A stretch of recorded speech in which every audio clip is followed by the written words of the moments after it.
اعوذ باللہ من الشیطان الرجیم بسم اللہ الرحمن الرحیم اللہم صلی علی محمد وعلی آل محمد کما صلیت علی ابراہیم وعلی آل ابراہیم انک حمید مجید اللہم بارک علی محمد وعلی آل محمد کما بارکت علی ابراہیم وعلی آل ابراہیم انک حمید مجید رب اشرح لی صدری ویسر لی امری واحلل عقدۃ من لسانی یفقہوا قولی رب زدنی علما رب زدنی علما رب زدنی علما اعوذ باللہ من الشیطان الرجیم بسم اللہ الرحمن الرحیم ربنا آتینا فی الدنیا حسنۃ وفی الآخرۃ حسنۃ وقنا عذاب النار۔ السلام علیکم ورحمۃ اللہ وبرکاتہ۔ کیسے ہیں آپ سب لوگ؟ الحمدللہ امید کرتی ہوں اللہ تعالیٰ سے کہ یہی ہم سب خیر خیریت سے ہیں ہوگا، اور الحمدللہ جتنا بھی ہم لوگ نے کلاسز ختم کیے ہیں آپ سب نے اس کو سنے ہیں اور اس پر عمل کرنے کی بھی اللہ تعالیٰ ہمیں توفیق عطا فرمائے۔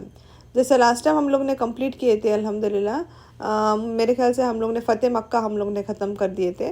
امید کرتی ہوں کہ آپ سب نے سنے ہوں گے فتح مکہ میں کس طریقے سے حضور صلی اللہ علیہ وسلم جب مکہ میں انٹر کیے تھے تو کس طریقے سے حضور صلی اللہ علیہ وسلم انٹر کیے تھے۔ دیکھیں حضور صلی اللہ علیہ وسلم وہ نبی ہے جنہوں نے سب کو معاف کر دیا۔ حضور صلی اللہ علیہ وسلم کو اپنی جگہ سے نکالا گیا تھا۔ حضور صلی اللہ علیہ وسلم وہ نبی تھے جو جہاں پر پیدا ہوئے تھے ان کو وہاں سے نکالا گیا تھا۔ وہ لوگ قریش لوگوں نے حضور صلی اللہ علیہ وسلم کو نکالنے گئے تھے، صحابہ کتنے سارے صحابہ کو انہوں نے مارے تھے، کتنے سارے صحابہ کو اپنے گھروں سے نکال دیے تھے، کتنے لوگوں کو تکلیف دیے تھے۔ ہم لوگوں کو یاد ہے کتنے سارے صحابہ کو ڈیزرٹ میں لے کر جا کے ان کے اوپر، ان کی چھاتی کے اوپر گرم گرم سٹون رکھتے تھے، گرم گرم سٹون رکھ کے ان کو تکلیف دیا کرتے تھے۔ کتنے صحابہ ایسے تھے جن کو بیچ میں سے پھاڑ دیے تھے، کتنے صحابہ ایسے تھے ان کی فیملی سے ان کو جدا کر دیے تھے، کتنے لوگ ایسے تھے جو بھوکے تھے، کتنے دنوں تک بھوکے تھے۔ حضور صلی اللہ علیہ وسلم کتنی تکلیف اٹھائے۔ دیکھیے یہ سارے لوگ وہاں پر تھے، قریش، وہ وہاں سے حضور صلی اللہ علیہ وسلم جنہوں نے ان کو تکلیف دی تھی، آج حضور صلی اللہ علیہ وسلم فتح مکہ میں جا رہے ہیں، انٹر کر رہے ہیں۔ مکہ کیسے انٹر کر رہے ہیں؟ فتح کے ساتھ، یعنی جیت کے ساتھ، ایسے ونر کے ساتھ انٹر کر رہے ہیں۔ تو ونر کیسا رہے گا؟ جنہوں نے ہم کو اتنی تکلیف دی تو ہم کیا کریں گے؟ گھمنڈ میں رہیں گے، ہم ان کا آج فیصلہ کریں گے، ان کا بدلہ لیں گے ہم لوگ۔ پر حضور صلی اللہ علیہ وسلم نے کیا بولے ان کو؟ حضور صلی اللہ علیہ وسلم نے بولے جیسے یوسف علیہ السلام نے اپنے بھائیوں کے ساتھ کیا تھا، آج وہی سے ہی تمہارے ساتھ ہوگا، یعنی سب کو معاف کر دیا جائے گا۔ ہر انسان جو بھی وہاں پر ابو سفیان کے گھر میں ان کو معاف کر دیا گیا، جو مسجدوں میں ان کو معاف کر دیا گیا، جو دروازے کے پیچھے وہ معاف کر دیا گیا، جنہوں نے اپنے تلوار نیچے رکھ دیے ہیں، چھوڑ دیے ہیں، ان کو معاف کر دیا گیا۔ یعنی کیا ہے؟ حضور صلی اللہ علیہ وسلم نے سب کو معاف کر دیا۔ اس کے بعد ہم لوگ نے یہ بھی دیکھے کہ حضور صلی اللہ علیہ وسلم کعبہ شریف کے اندر گئے، اندر کے جتنے آئیڈلز تھے اس کو پورے کے پورے ایک لکڑی لے کے سب کے سارے کے سارے آئیڈلز کو گرا دیا، اور اوپر سے پھر بعد میں غلاف بھی ڈالنے بولے۔ تو یہ سارا کچھ ہم لوگ نے دیکھے حضور صلی اللہ، اور اس کے بعد ہم لوگ نے یہ بھی دیکھے کہ جب حضور صلی اللہ علیہ وسلم سب کے ساتھ وہاں پر معاف کر دیے تھے تو اب انصار جو تھے وہ کشمکش میں تھے، وہ ابھی بولتے نا وہ پریشان تھے کہ اب حضور صلی اللہ علیہ وسلم ہمارے ساتھ آئیں گے یا انہی کے ساتھ رہیں گے۔ تو حضور صلی اللہ علیہ وسلم نے ان سے بولے کہ میں آپ کے ساتھ ہی رہنے والا ہوں، میں ابھی آپ کے ساتھ ہی رہوں گا اور میں وہیں پہ رہوں گا، لاسٹ تک بھی میں وہیں پہ رہوں گا۔ جب یہ بات انہوں نے سنی تو وہ بڑے خوش ہو گئے۔ تو دیکھیے ابھی یہ سٹوری یہاں پر ختم ہوتی ہے، اس کا کنٹینیوشن میں ہم لوگ کرتے ہیں۔ جب حضور صلی اللہ علیہ وسلم وہیں پر تھے تب تک حضور صلی اللہ علیہ وسلم کو معلوم پڑا کہ حوازن اور جو ثقیف تھے وہ قوم کے لوگوں نے، وہ ٹرائب کے جو لوگوں نے، ان لوگ نے پلان کیے تھے کہ اپنی آرمی بنا کر کے ہم لوگ مکہ جاتے ہیں۔ جب حضور صلی اللہ علیہ وسلم مکہ میں ہیں تو حضور صلی اللہ علیہ وسلم کے ساتھ اور قریش کے ساتھ ہم لوگ جنگ کریں گے، اوکے۔ اب قریش اس میں سے دیکھیے ہم لوگوں کو پہلے ہی بتایا، میں نے آپ کو پہلے ہی بتائی تھی کہ قریش کے سب لوگوں نے ایکسیپٹ نہیں کیا تھا، کچھ ویری فیو لوگوں نے ابھی تک اسلام کو ایکسیپٹ نہیں کیا تھا، اوکے، وہ ابھی بھی ان کے ہی دین پر تھے۔ تو حضور صلی اللہ علیہ وسلم کو جب پتہ چلا کہ حوازن کے جو لوگوں کو جنگ کرنا ہے تو حضور صلی اللہ علیہ وسلم نے صحابہ سے کنسلٹ کی کہ ہم لوگ اب کیا کریں گے۔ تو صحابہ نے بولے کہ بہتر ہے کہ ہم ان کا آنے کا کیوں انتظار کریں گے، تو ہم کیا کرتے ہیں، ہم لوگ ہماری جو لشکر ہے صحاباؤں کو سب کو لے کر کے ہم لوگ ہی نکل جاتے ہیں یہاں سے۔ تو دیکھیے حضور صلی اللہ علیہ وسلم جب آئے تھے یہاں پہ تو 10,000 لوگ تھے ان کے ساتھ، اوکے، پلس ابھی 2,000 ایکسٹرا ہو گئے۔ اب کون تھے؟ نیو مسلمز تھے جنہوں نے اسلام کو ایکسیپٹ کر لیا تھا۔ تو اب یہ 12,000 لوگوں کے ساتھ یہ نکل گئے۔ حضور صلی اللہ علیہ وسلم نے ان کو یہ بھی بولے کہ جب آپ نکلیں گے تو آپ اپنے بیویوں کے ساتھ، اپنے کیملز، اپنے شیپس، اپنے بچوں کے ساتھ میں سب کے سب لے کے نکلو یہاں پہ۔ تو ریزن یہ تھا کہ کیونکہ جب ہم لوگ کیونکہ یہ نیو مسلمز تھے، ٹھیک ہے، ان کا ابھی تک ایمان اتنا سٹرونگ نہیں ہوا تھا۔ یہ جب اگر جنگ میں جائیں گے، جب وہ دیکھیں گے کہ ہم لوگ جنگ میں جیت رہے ہیں یا ہار رہے ہیں، جو بھی کر رہے ہیں، تو جب ہم لوگ کو جب جنگ لڑتی جاتی ہے تو وہ بہت ہی انٹرسٹ کے ساتھ اور شدت کے ساتھ اس جنگ کو لڑیں گے، کیونکہ ان لوگ پیچھے دیکھیں گے کہ ہماری فیملیز ویٹ کر رہے ہیں، ہمارا انتظار کر رہے ہیں، ہمارے بچے، ہمارے بیویاں، ہمارے سارا کچھ چیزیں جو تھے وہ ہمارا انتظار کرتے، تو ہم لوگ کو یہاں سے جنگ اچھی طرح سے کر کے پھر ہمارے اپنے فیملیز کے پاس جانا ہے۔ تو وہ بولتے ہیں نا، ایک بوسٹ ہونے کے لیے حضور صلی اللہ علیہ وسلم نے بولے کہ اپنے فیملیز کو بھی، یعنی اپنے وائف، اپنے کیملز، اپنے کڈس کو، سب کو لے لو ان کے ساتھ، تاکہ ان کو ہمت رہے گی۔ دیکھیے اب وہ جب جانے لگے، ایکچوئل میں جنگ کے لیے جب جانے لگے، تو انہوں نے ایک جھاڑ دیکھا وہاں پہ، اوکے، جھاڑ دیکھا، ایسا جھاڑ تھا جس پہ بہت سارے چیزیں ہینگ کیا ہوا تھے، لٹکے ہوئے تھے، کچھ چیزیں، بہت ساری چیزیں اس پر لٹکے ہوئے تھے، کوئی ٹائی کیا ہوا تھا، کچھ تھا اس میں۔ تو وہ کیا تھا ایکچوئل میں؟ وہ ایسی چیز تھی کہ جو بولتے ہیں نا، وہ پہلے کے زمانے کے جو لوگ رہتے تھے ان کا اندھ وشواس، سپرسٹیشنز بولتے ہیں نا، وہ جھاڑ کو جا کے دھاگا باندھنا، یہ جھاڑ کو جا کے کچھ بھی باندھنا، اور یہ وشواس کرنا کہ یہ میں رسی، یہ دھاگا یا کچھ بھی باندھا ہوا ہوں تو یہ باندھنے سے میری تکلیف چلی جائے گی، یا جو میں نے مانگا ہوں وہ مجھے مل جائے گا، استغفر اللہ العظیم۔ یہ ان کا فیتھ اس جھاڑ پر تھا، اللہ سبحانہ تعالیٰ پر نہیں تھے۔ یہ سب سارے سپرسٹیشنز تھے، اور نہ پہلے تھے، ابھی بھی ہے، ابھی بھی اگر آپ دیکھیں گے تو یہ ابھی بھی سپرسٹیشن چلا جاتا ہے کہ جھاڑ پہ جا کے دھاگا باندھتے ہیں یا کئی اور جگہ دھاگا باندھتے ہیں، تو یہ سوچتے ہیں کہ دھاگا باندھنے سے ہماری تکلیفات دور ہو جائے گی، یہ دھاگا ہم لوگوں کو سب کچھ دے گا، بلکہ یہ دھاگا کچھ بھی نہیں ہے۔ جو کرنے والے ہیں وہ اللہ سبحانہ تعالیٰ، اللہ تعالیٰ جو چاہیں گے وہ کریں گے، اللہ تعالیٰ کی مرضی کے بغیر پتا بھی نہیں ہلتا ہے۔ تو یہ دھاگا باندھنا اور دھاگا نہیں باندھنے سے کیا ہونے والا ہے؟ تو یہ سارے سپرسٹیشنز تھے پہلے کے زمانے میں، اور ابھی بھی چل رہے ہیں، جو کہ ایک بدعت ہے، جو حضور صلی اللہ علیہ وسلم نے کبھی نہیں کیے۔ دیکھیے حضور صلی اللہ علیہ وسلم نے ان کو کیا بولے، جب یہ نیو مسلمز تھے، حضور صلی اللہ علیہ وسلم کو بولنے لگے کہ حضور صلی اللہ، یا رسول اللہ، آپ بھی ہمارے لیے ایک ایسا ہی والا ایک جھاڑ لے کر آؤ تاکہ ہم لوگ بھی ان پہ باندھ سکے، اوکے۔ کیوں بول رہے ہیں ان لوگ؟ کیونکہ ان کا ایمان ابھی تک سٹرونگ نہیں ہوا تھا، ابھی فریش تھے۔ اس کے لیے حضور صلی اللہ علیہ وسلم نے کیا بولے ان کو کہ آپ اپنی وائف، اپنے کیملز، اپنے بچے، اپنے شیپ، سب کو لے کر آؤ، کیونکہ آپ جب جنگ پر جائیں گے تو یہ سوچتے رہیں گے کہ میرے پیچھے میری فیملی کھڑی ہوئی ہے، مجھے اچھی طرح سے جنگ کر کے جیت کر پھر واپس آنا ہے، ورنہ وہ کیا کریں گے، وہ دل سے وہ جنگ میں جائیں گے ہی نہیں۔ تو جب حضور صلی اللہ علیہ وسلم نے سنا کہ یہ لوگ جو نیو مسلم سے یہ لوگ بول رہے ہیں کہ ایک ایسا والا جھاڑ لے کے آؤ، تو حضور صلی اللہ علیہ وسلم نے بولے کہ آپ بہت غلط بول رہے ہیں، یہ غلط ہے، یہ ایسا سب نہیں کر سکتے، آپ وہی بات کر رہے ہیں جیسے موسیٰ علیہ السلام کی قوم نے بات کیا تھا۔ جب موسیٰ علیہ السلام چلے گئے تھے تو حضور موسیٰ علیہ السلام کی قوم نے کیا کیا، انہوں نے بھی ایک گولڈن کاف بنا دیے، اور آپ کے اور ان کے بیچ میں کیا رہے گا؟ جاہلیت ابھی بھی ہے پھر اس کا مطلب۔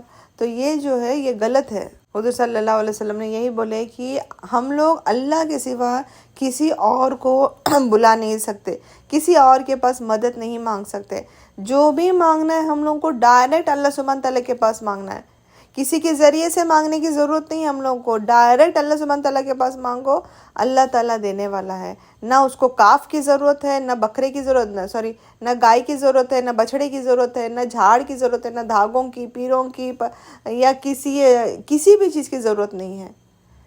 مانگنا ہے تو ڈائریکٹ اللہ تعالیٰ سے مانگو، وہی دینے والا۔ کامیابی، زندگی، موت، خوشیاں، تکلیف، دکھ، جو بھی زندگی میں آنے والا ہے وہ سب اللہ سبحانہ تعالیٰ کی طرف سے ہے۔ دیکھیے اس کے بعد ابھی ان لوگ جب جانے لگے تو یہ جو جنگ ہوئی تھی، یہ جنگ کا نام ہے جنگ حنین، اوکے۔ اب جب وہاں پر جا کے پہنچے، جو آلریڈی وہ لوگ تھے، وہ لوگ سٹارٹ کر دیے تھے اٹیک کرنے کے لیے، الاؤ ہی نہیں کہ حضور صلی اللہ علیہ وسلم ان لوگوں کو ارینج کرنے کے لیے کچھ الاؤ نہیں کیے، اور اس کی وجہ سے بہت سارے جو گھوڑے، کیمل جو تھے وہ گرنے لگے، یعنی ان کے پلان کرنے سے پہلے ان لوگ نے اٹیک کرنے لگ گئے تھے۔ وہ ان کا پلان تھا کہ ان کو تیاری ہی نہیں کرنے دو۔ تو اب یہ جو نان بلیورز تھے، جو مشرک تھے، وہ بڑے خوش ہو گئے کہ اب یہ لوگ ہار جائیں گے۔ وہ وہ لوگ بولنے لگے کہ آپ ہار جائیں گے ابھی، یعنی اتنی فاسٹ اتنے زبردست اٹیک کرنے لگے، تو ان لوگ بولنے لگے کہ ابھی آپ ہار جائیں گے۔ تو اکرامہ ابن ابو جہل، دیکھیے یہ کون تھے؟ یہ ابو جہل کے بیٹے تھے، جنہوں نے ابھی اسلام ایکسیپٹ کر لیا تھا۔ جب حضور صلی اللہ علیہ وسلم جب فتح مکہ کے لیے گئے تھے، تب انہوں نے اسلام کو ایکسیپٹ کر لیا تھا۔ تو اکرامہ جو تھے وہ بولنے لگے کہ آپ ایسا نہیں بول سکتے کہ ہم ہار جائیں گے، ہماری کوانٹٹی کو مت دیکھو، اب ہم لوگ کتنے، کیونکہ ان کی تعداد بہت تھی۔ حضور صلی اللہ علیہ وسلم 12,000 کے ساتھ گئے تھے، تو ان کی بہت زیادہ تعداد میں تھے ان لوگ۔ ہماری کوانٹٹی کو مت دیکھو آپ، ہمارا کانفیڈنس جو ہے، ان کا کانفیڈنس اتنا تھا کہ ان کو معلوم تھا کہ اللہ ہمارے ساتھ ہے، ہمیں اکیلا نہیں چھوڑے گا۔ تو لوگ بولنے لگے کہ کیا اب ابو جہل کے بیٹے نہیں ہیں؟ کل تک تم ہمارے ساتھ تھے، آج تم ان کے ساتھ بات کر رہے ہو، ان کے سائڈ سے بات کر رہے ہو۔ تو اکرامہ جو تھے، اکرامہ بن ابو جہل جو تھے، وہ بولنے لگے کہ ہم بہت ہی غلط تھے، ہم ایک آئیڈل ورشپنگ کرتے تھے، ہم ایک بتوں کی پوجا کرتے تھے، اور ہم بہت تھے اور ہم لوگ بہت غلط تھے۔ اب ہمارے ساتھ اللہ سبحانہ تعالیٰ ہے، اور ان کا ایمان دیکھیے اتنا اسٹرانگ تھا۔ بس ایک دن ہوا ہے ایمان لا کر کے، ایک دن میں ماشاءاللہ دیکھیے کتنا ایمان اسٹرانگ ہو گیا تھا ان کا ماشاءاللہ سے۔ تو وہ جب انہوں نے بولے تو وہ لوگ حیران تھے کہ یہ ابو جہل کے ہی بیٹے ہیں۔ اللہ تعالیٰ نے ان کے دل میں سکون ڈال دیا تھا، اور مشرک جو تھے وہ شوق ہو گئے تھے ان کو دیکھ کر کے۔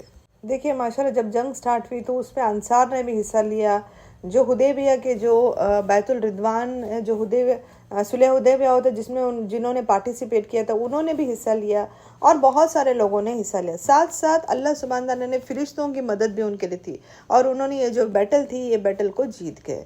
اب یہ جو جنگ تھی وہ جیت گئے۔ وہ جو لوگ سامنے جتنے لوگ تھے وہ بھاگنے لگے، اس طریقے سے بھاگنے لگے کہ انہوں نے سارا کچھ اپنا چھوڑ دیا۔ اب انہوں نے بہت ساری چیزیں لائے تھے، انہوں نے اپنے ساتھ جویلری لائے تھے، شیپس لائے تھے، اپنے ساتھ عورتیں لائے تھے، سب کچھ چھوڑ چھاڑ کر کے بھاگنے لگے جب وہ ہارنے لگے۔ تو دیکھیے ہم لوگ کو معلوم ہے کہ ایک رول ہے، جب جنگ میں کوئی جیتتا ہے، جو ہارنے والے جو ہے ان کی ساری چیزیں جیتنے والوں کو مل جاتے ہیں۔ تو اب جب وہ لوگ بھاگ گئے تھے تو ان کے سارے جتنے بھی چیزیں تھے اب حضور صلی اللہ علیہ وسلم کو مل گئے تھے۔ تو جو بہت سارے سلیوز تھے، بہت ساری جویلری تھی، جویلری میں بہت سارا سلور تھا۔ تو حضور صلی اللہ علیہ وسلم نے بولے کہ اس کو سارا کچھ لے کر کے، ایک جگہ تھی وہاں پر جس کا نام تھا جیارنا، تو وہاں پر لے کر چلے جاؤ اس کو۔ ان میں سے بتایا جاتا ہے کہ 40,000 شیپس تھے، اوکے، ابھی جو انہوں نے چھوڑ کر گئے تھے 40,000 شیپ تھے، 24,000 کیملز تھے، 4,000 بولتے نا وہ اکیا یعنی اس ٹائم کی جو کرنسی تھی، یا جو سلور کوائنز بولتے ہیں نا، اس طریقے کے اکیا جو تھے 4,000 تھے۔ یہ سارے چیزوں کو دیکھیے اتنا سارا مال تھا، انہوں نے بہت زیادہ مال لائے تھے، وہ سارا مال انہوں نے جیارنا کر کے ایک جگہ پہ حضور صلی اللہ علیہ وسلم وہاں پر لے کر گئے۔ دیکھیے اس کے بیچ میں ایک جنگ بھی ہوئی، جنگ ہونے کے بعد میں حضور صلی اللہ علیہ وسلم جیارنا جو جگہ تھا، حضور صلی اللہ علیہ وسلم وہاں پر گئے۔ ان کو اتنا سب کچھ مل گیا تھا کہ حضور صلی اللہ علیہ وسلم نے ڈیسائیڈ کیے کہ جو قریش کے لیڈرز ہیں، جنہوں نے اسلام ایکسیپٹ کیا تھا، ان کو یہ بہت ساری چیزیں ان کو بانٹ دیں گے، اور ابھی بھی جو نیو مسلمس ہے اور ان کو سب کچھ بانٹ دیں گے۔ دیکھیے ابو سفیان جو تھے، اوکے، ابو سفیان کو حضور صلی اللہ علیہ وسلم نے 40 اوقیہ دیا آف سلور، جو سلور کی جو اوقیہ آئے تھے وہ 40 اوقیہ اس میں سے دیے، اور 100 کیملز دے۔ ابو سفیان سرپرائز تھے کہ وہ ایکچوئل میں ان کا وہ وہاں پر بڑے لیڈر تھے۔ جب وہاں سے یہاں پر آئے، اسلام میں آئے، تو انہوں نے سوچا بھی نہیں تھا کہ ایک لیڈر کو اتنا بڑا حصہ دیا جاتا تھا، اوکے۔ تو یعنی اب تو یہاں پر وہ لیڈر نہیں تھے، وہ صحابہ کے ساتھ تھے، تو حضور صلی اللہ علیہ وسلم نے سب کو ایکول ڈیوائڈ کیا۔ دیکھیے جو بھی حضور صلی اللہ علیہ وسلم کو ملتا تھا، ایسا کچھ بھی نہیں تھا کہ حضور صلی اللہ علیہ وسلم نے اپنے پاس رکھ لیا۔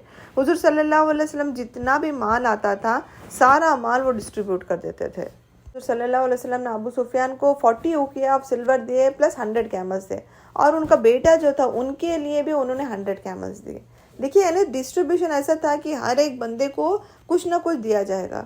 یہ جب ابو سفیان نے دیکھا تو ابو سفیان سرپرائز ہو گئے کہ حضور صلی اللہ علیہ وسلم کی انصاف جو تھی، حضور صلی اللہ علیہ وسلم کی ایکویلٹی تھی، اور غریبوں کے لیے، تکلیف لوگوں کے لیے، ان کے لیے کس طریقے سے مدد کرتے تھے حضور صلی اللہ علیہ وسلم۔ دیکھیے ایک صحابہ جو نئے تھے، حاکم ابن حزام، جو وہ بھی لیڈر تھے، اوکے، وہ بھی لیڈر تھے. وہ جب یہاں پر اسلام ایکسیپٹ کیے ہوئے تھے تو ان کو بھی ڈسٹریبیوشن کیا گیا, ان کو بھی 40 اوقیہ دیا گیا آف سلور اور 100 کیملز دیا گیا. اوکے, اوقیہ یعنی کوائنس ٹائپ ہوتے ہیں, تو 40 کوائنس آف سلور دیا گیا اور 100 کیملز دیا گیا. تو انہوں نے بولے نہیں مجھے اور زیادہ چاہیے, تو حضور صلی اللہ علیہ وسلم نے پلس اور 40 اوقیہ دیا اینڈ 100 کیملز دیا.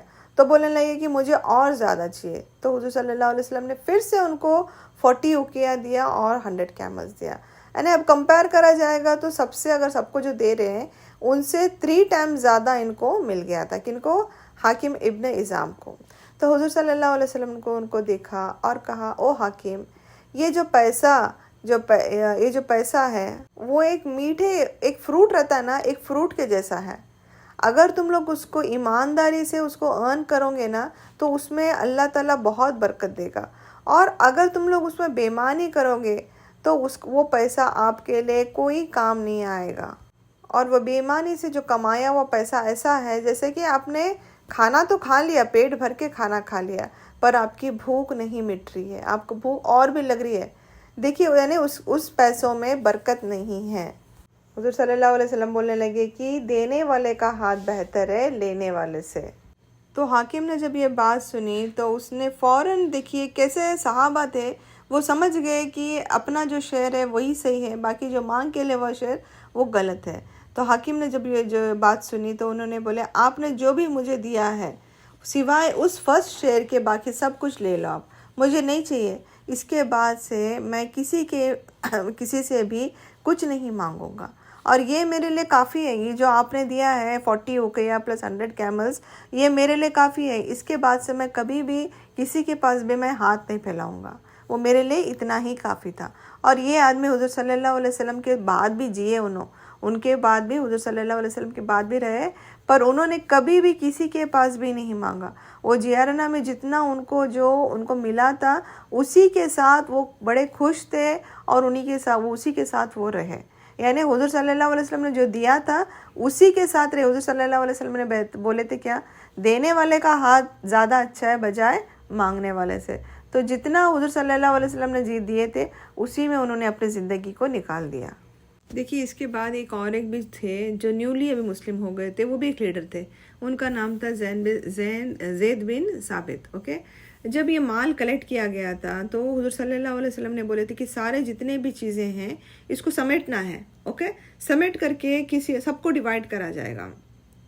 اس کے بعد جب ریٹرن ایک جگہ پہ ریٹرن بھی کرنا تھا نا, ان کو سمیٹ کے لے کر جانا ہے اور رکھنا تھا. تو حضور صلی اللہ علیہ وسلم نے دیکھیے سب کو سمیٹ کر رکھنے کے بعد حضور صلی اللہ علیہ وسلم نے بولے اگر کسی نے بھی کچھ بھی چیز اگر اٹھا کر کے چھپا کر کے اپنے پاس رکھا ہے تو یاد رکھ لیجئے کہ آپ ایک انگارہ اپنے ہاتھ میں رکھیں, جہنم کا ایک آگ کا ایک انگارہ اپنے پاس سنبھال کر کے رکھے ہیں, جو کہ اللہ سبحانہ تعالیٰ آخرت میں تم کو پنش کرنے والا ہے. اگر کسی نے بھی کچھ بھی چیز چھپایا ہوا ہے تو لا کر کے باہر رکھ دے. تو انہوں نے بھی کچھ چیزیں چھپائی ہوئی تھی تو ان سب کے سب جا کے وہاں پر باہر رکھ دیے. یعنی دیکھیے لوگ بولتے نا ایک لالچ کے مارے کچھ نہ کچھ چھپا لیتے تھے, پر جب حضور صلی اللہ علیہ وسلم نے بولے کہ آپ نے جو رکھے ہیں وہ آگ کا ایک ٹکڑا, جہنم کے آگ کا ایک ٹکڑا ہے. یعنی ایمانداری سچائی بہت ضروری تھی. تو ان میں سے ایسا تھا کہ حضور صلی اللہ علیہ وسلم نے کسی کو 4 کیملز دے, 40 شیپس دے. تو اس میں سے ایک آدمی اٹھ کر بولنے لگے کہ آپ ناانصافی کر رہے ہیں, آپ یہ صحیح نہیں ہے, کیونکہ کسی کو 4 کیمل اور کسی کو 40 شیپس ملا جا رہا ہے اور کسی کو زیادہ ملا جا رہا ہے. تو عمر بن خطاب رضی اللہ اور خالد بن ولید رضی اللہ عنہ جو تھے وہ اتنے غصے میں آ گئے اور حضور صلی اللہ علیہ وسلم کو بولے کہ ہم یہ آدمی کو ختم کر دیں گے, کیونکہ یہ الزام لگا رہے ہیں کہ آپ نے انصاف نہیں کیا. تو حضور صلی اللہ علیہ وسلم نے ان کو بولے کہ نہیں, آپ ایسا نہیں کر سکتے, یہ نمازی ہے, یہ مسلم ہے, انہوں نے اسلام کو ایکسیپٹ کیا ہے. تو خالد بن ولید رضی اللہ عنہ پوچھنے لگے کیا ایسا ہے کہ انہوں نے منہ سے بولا اور نماز پڑھتے ہیں تو کیا ہم ان کو چھوڑ دیں گے؟ تو حضور صلی اللہ علیہ وسلم نے بولے ہاں, ہم ان کے دلوں میں جھانک کر نہیں دیکھیں کہ ان کا دل کے اندر کیا ہے, یہ اللہ سبحانہ تعالیٰ کی طرف سے ہے. کچھ لوگ ہیں جو ایسے کرنے والے, جو بلیم کرنے والے ہیں, یہ سب کچھ اللہ سبحانہ تعالیٰ کو معلوم ہے کون سچ بول رہا ہے کون جھوٹ بول رہا ہے, ان کے دلوں میں کیا ہے. ہم کسی کو ختم نہیں کر سکتے, جب ہم کو معلوم ہے وہ مسلمان ہے تو ہم ان کو نہیں ختم کر سکتے ہیں. دیکھیے یہ جتنا مال آیا ہوا تھا حضور صلی اللہ علیہ وسلم نے مہاجرین اور قریش کے بیچ میں بانٹ دیے تھے. تو انصار جو تھے، انصار کے لوگوں نے بس دیکھ رہے تھے، ان کو کچھ بھی نہیں دیا گیا۔ اب جب ان کو کچھ بھی نہیں دیا گیا تو وہ ایک دوسرے کے بیچ میں بات کرنے لگے کہ دیکھو سب کچھ مہاجرین اور قریش کو ہی دیا جا رہا ہے، اور ہم انصار ہیں، ہم کو کچھ بھی نہیں دیے حضور صلی اللہ علیہ وسلم نے۔ تو حضور صلی اللہ علیہ وسلم نے جب یہ بات سنے تو حضور صلی اللہ علیہ وسلم بولے، کچھ ایسی بات بولے کہ وہ انصار کے جو لوگ تھے وہ رونے لگ گئے۔ تو حضور صلی اللہ علیہ وسلم نے بولے کہ یہ جو لوگ ہیں، یہ سارے لوگوں نے تو دنیا کی چیزیں اٹھا کر لے کر گئے ہیں، کوئی کیملز لے کے جا رہا ہے، کوئی شیپس لے کر اپنے گھروں کو جا رہا ہے، بٹ تم کیا لے کر جا رہے ہو؟ تم اپنے ساتھ مجھے لے کر جا رہے، پروفٹ محمد صلی اللہ علیہ وسلم کو انصار کے لوگ لے کر جا رہے ہیں، اپنے ساتھ مجھے لے کر جا رہے ہیں۔ اور یہ لوگوں کو کیا ملا ہے؟ یہ لوگوں کو دنیا کی چیزیں ملی ہیں، گھروں میں لے کر جانے کی چیزیں ملی ہے، پر میں تمہارے ساتھ جا رہا ہوں۔ جب انصار کے لوگوں نے یہ سنا کہ حضور صلی اللہ علیہ وسلم ان کے ساتھ جا رہے ہیں تو وہ رونے لگ گئے، اور وہ خوش بھی ہو گئے کہ حضور صلی اللہ علیہ وسلم نے جو ڈیسیجن لیا تھا، یہ سب چیزیں کتنے دنوں کی ہے، یہ کیمل، شیپس، پیسہ، دھن دولت کتنے دنوں کے لیے ہے؟ وہ چند ٹائم کے لیے، بٹ حضور صلی اللہ علیہ وسلم ان کے ساتھ رہنے والے تھے، تو وہ بہت خوش ہو گئے تھے کہ حضور صلی اللہ علیہ وسلم ان کے ساتھ جانے والے تھے۔ تو وہ اب خالی ہاتھ نہیں جا رہے تھے وہ لوگ، یہ دوسرے لوگوں نے دنیاوی چیزیں لے کر جا رہے تھے، پر یہ انصار کے لوگ اپنے ساتھ پروفٹ محمد صلی اللہ علیہ وسلم کو لے کر جا رہے تھے، جو کہ سب سے بڑی دولت تھی۔ اس کے علاوہ کوئی دولت ہی نہیں تھی جس کے ساتھ وہ کمپیئر کی جا سکتی ہے۔ اس کے بعد مدینہ کو کیا بولنے لگے؟ مدینہ نبوی، اوکے۔ حضور صلی اللہ علیہ وسلم جو نبی رہتے تھے تو اس کو مدینہ النبی بولا جائے، سٹی آف نبی۔ حضور صلی اللہ علیہ وسلم کی جہاں پر رہے، جہاں پر ان کا انتقال بھی ہو گیا، اوکے۔ سوچے اگر حضور صلی اللہ علیہ وسلم کبھی مدینہ نہیں جاتے، حضور صلی اللہ علیہ وسلم کی وہاں پہ مسجد نہیں بنائی جاتی، کیا ہم لوگ مدینہ جاتے کبھی وہاں پر؟ ہم لوگ نہیں جاتے۔ آج حضور صلی اللہ علیہ وسلم کے وہاں پر ہم لوگ جاتے ہیں کیونکہ حضور صلی اللہ علیہ وسلم کی مسجد باندھی گئی ہے، مدینہ ہے وہاں پر، مدینے میں مسجد نبوی ہے وہاں پر، اس کے لیے ہم لوگ جاتے ہیں، زیارت کرتے ہیں، وہاں پر عبادت کرتے ہیں۔ حضور صلی اللہ علیہ وسلم نے فرمایا کہ یہاں پر جو نماز جو ہے، اگر مدینے میں اگر ہم لوگ نماز پڑھتے ہیں، مسجد نبوی میں اگر ہم لوگ نماز پڑھتے ہیں تو اٹ از 1000 ٹائمز بیٹر۔ اگر دوسری جگہ کہیں پر بھی آپ پڑھ رہے تو وہ 1000 ٹائمز بیٹر ہے، سوائے مکہ کے، اوکے۔ مکہ میں جو نماز پڑھی جاتی ہے وہ 1,00,000 ٹائمز بیٹر ہے، اور جو مدینے میں ہے 1000 ٹائمز بیٹر ہے دین اینی ادر نماز، کہیں پر بھی آپ پڑھی جاؤ تو اس کی اہمیت اتنی زیادہ ہے، اوکے۔ مدینے کی اہمیت، تو اللہ سے یہی دعا کریں گے کہ اللہ تعالیٰ ہم سب کو موقع دے، اللہ تعالیٰ ہم کو پھر سے ایک بار مدینہ لے کر جائے تاکہ ہم لوگ وہاں پہ زیارت کر سکے، عبادت کر سکے، درود اپنے پہنچا سکے، انشاءاللہ۔ دیکھیے اس کے پہلے میں نے آپ کو جیسا بتائی تھی، وہ گرانا کے جو لوگ تھے، جن کے ساتھ حضور صلی اللہ علیہ وسلم جنگ کرنے جا رہے تھے، تو وہ لوگوں نے اپنا دھن دولت سب کچھ چھوڑ کر کے بھاگ گئے تھے۔ وہ لوگ واپس پھر سے آ گئے اور حضور صلی اللہ علیہ وسلم کے پاس انہوں نے آ کے اسلام کو ایکسیپٹ کر لیا، اوکے۔ ایون ملک ابن عوف جو تھے، لیڈر جو تھے، حوازن کے جو لیڈر تھے، وہ بھی حضور صلی اللہ علیہ وسلم کے پاس آئے اور انہوں نے بھی وہاں پر اسلام ایکسیپٹ کیا۔ حضور صلی اللہ علیہ وسلم جیرانہ میں جو تھے اراؤنڈ 13 نائٹ، 13 دن وہاں پر رہے۔ پھر حضور صلی اللہ علیہ وسلم نے وہاں سے پھر انہوں نے عمرے کے لیے نیت کی، پھر انہوں نے احرام باندھا، اور پھر حضور صلی اللہ علیہ وسلم عمرہ کرنے کے بعد پھر وہ مدینہ گئے۔ دیکھیے یہ ابھی جو یہ سفر تھا جتنا بھی، اراؤنڈ 2.5 مہینے کے بعد وہ پھر سے مدینہ آ رہے تھے، یعنی اتنے جنگ ہو گئے، اس میں فتح مکہ ہو گئی، یہ سارا کچھ ہونے کے بعد میں پھر سے حضور صلی اللہ علیہ وسلم پھر سے مدینہ بھی پھر سے واپس مدینہ آ رہے تھے، فتح مکہ کر کے مدینہ پھر سے واپس سب کے صحابہ کے ساتھ پھر سے واپس آ رہے تھے۔ اب حضور صلی اللہ علیہ وسلم جب مدینہ پہنچے تو حضور صلی اللہ علیہ وسلم نے کیا کیے؟ حضور صلی اللہ علیہ وسلم نے ابھی اسلام کا میسیج پہنچانا تھا، تو حضور صلی اللہ علیہ وسلم نے دوسرے جگہوں پہ لوگوں کو بھیج کے دیے تاکہ اسلام کا میسیج پہنچایا جائے، اور اس کے ساتھ ساتھ حضور صلی اللہ علیہ وسلم کو معلوم بھی تھا کہ کچھ جگہوں پہ آئیڈلز بھی رکھے ہوئے تھے جہاں پر آئیڈل ورشپنگ کرتے تھے، تو حضور صلی اللہ علیہ وسلم نے کچھ صحابہ کو بھیج کے دیا تاکہ وہ جا کے اس آئیڈلز کو نکال دے وہاں سے، اوکے۔ وہ سارے آئیڈل ورشپنگ سارا کچھ حضور صلی اللہ علیہ وسلم نے ختم کر دیا تھا۔ تو اس کے بعد یہ جو تھا، ابھی یہ 8ویں ہجری چل رہی تھی، اوکے، جو حضور صلی اللہ علیہ وسلم یہ سارا کچھ ہوا، اس میں ہی 8 ہجرہ میں حضور صلی اللہ علیہ وسلم کی جو بیٹی تھی زینب رضی اللہ عنہ، ان کا انتقال ہو گیا۔ اب دیکھیے اب صرف 2 بیٹیاں بچے ہوئے تھے، ام کلثوم اور حضرت فاطمہ رضی اللہ عنہ۔ اب ایک نئی سٹوری آتی ہے کہ وہاں پر جو مال آیا ہوا تھا اس میں سے مخزوم کر کے ایک لیڈی تھی، انہوں نے کچھ مال کو چرا لیا. اوکے، جب معلوم پڑا کہ یہ لیڈی نے پیسہ چرایا، کچھ ایک چیز تھی اس نے لیا تھا، تو دیکھیے جب یہ چیز چوری ہو گئی تو اس نے سوچی کہ میں کسی کے تھرو سفارش کرا دوں گی. تو جب کسی نے حضور صلی اللہ علیہ وسلم کے پاس آ کے ان کی سفارش کرنے لگے تو حضور صلی اللہ علیہ وسلم نے بولے کہ جس نے چوری کی ہے اس کی پنشمنٹ جو ہے جو ان کے اس ٹائم پہ پنشمنٹ کیا تھی، دونوں بھی ہاتھ کاٹے جاتے تھے. حضور صلی اللہ علیہ وسلم نے فرمایا کہ اگر یہ جو چیز اگر میری بیٹی حضرت فاطمہ رضی اللہ عنہ بھی کرتی، اگر ان سے بھی ہو جاتی تو میں یہ پنشمنٹ ان کو بھی دے دیتا تھا. اس کا مطلب یہ تھا کہ جو پنشمنٹ تھا وہ اسٹرکٹ تھا. اس ٹائم پہ چوری جو کیا جاتا تھا ان کے ہاتھ کو کاٹا جاتا تھا. تو حضور صلی اللہ علیہ وسلم پارشل نہیں تھے. اس کا مطلب کیا ہے؟ حضور صلی اللہ علیہ وسلم کسی کے ساتھ بھی پارشل نہیں تھے. حضور صلی اللہ علیہ وسلم کا انصاف سب کے طرف ایک ہی جیسا انصاف تھا. اب دوسری سٹوری آتی ہے حضور صلی اللہ علیہ وسلم. دیکھیے یہ سب جب مدینہ آنے کے بعد میں حضور صلی اللہ علیہ وسلم نے لوگوں کو بھیجی ہے اور لوگوں کی سٹوریز ہے، تو یہ ہم لوگوں کے لیے جسٹ ایک انفارمیشن ہے، کیا کیا ہوا تھا کر کے یہ انفارمیشن ہے کہ کس طریقے سے لوگوں نے بیہیو کرے، کیا کیا تھا. جسٹ ایک انفارمیشن کے لیے ہم لوگ کو سمجھنا بہت ضروری ہے. تو ایک حضور صلی اللہ علیہ وسلم نے ولید ابن عقبہ جو تھے ان کو بولے کہ آپ بنو مستلق کے لوگوں کے پاس جائیے اور زکوٰۃ کلیکٹ کر کے آئیے. اوکے، اور وہ بڑے خوش تھے کہ ان کو جا کے زکوٰۃ کلیکٹ کرنا. تو وہ خوشی سے جب ان کے پاس جا رہے تھے تو انہوں نے دیکھا کہ وہاں کے لوگ بڑے خوشی سے اور ہنستے ہوئے مسکراتے ہوئے بولتے نا، پر ان کے ہاتھوں میں تلواریں تھیں. وہ واپس ان کے پاس بھاگتے ہوئے آ رہے تھے. جب انہوں نے دیکھے تو حضور صلی اللہ علیہ وسلم کے پاس واپس آئے اور بولنے لگے کہ یہ لوگوں نے اپنے دین کو چھوڑ دیا ہے. حضور صلی اللہ علیہ وسلم سرپرائز تھے. تو حضور صلی اللہ علیہ وسلم نے بولے خالد بن ولید رضی اللہ عنہ کو بولے کہ آپ اپنے ساتھ کچھ لوگوں کو لے کر جاؤ اور دیکھو واقعی میں کیا ہوا ہے. تو خالد بن ولید رضی اللہ عنہ جب وہاں پر گئے اور ان کے گاؤں سے بولتے نا، ان کے سے تھوڑی سی ڈسٹینس پہ دور پہ ایک جھاڑ تھا، وہاں پر جب جا کے کھڑے ہو گئے تو ان کو وہاں سے عصر کی اذان سنائی دی. اوکے، عصر کی اذان سنائی دی. وہ سمجھ گئے جب عصر کی اذان سنائی دی، اس کا مطلب کیا تھا؟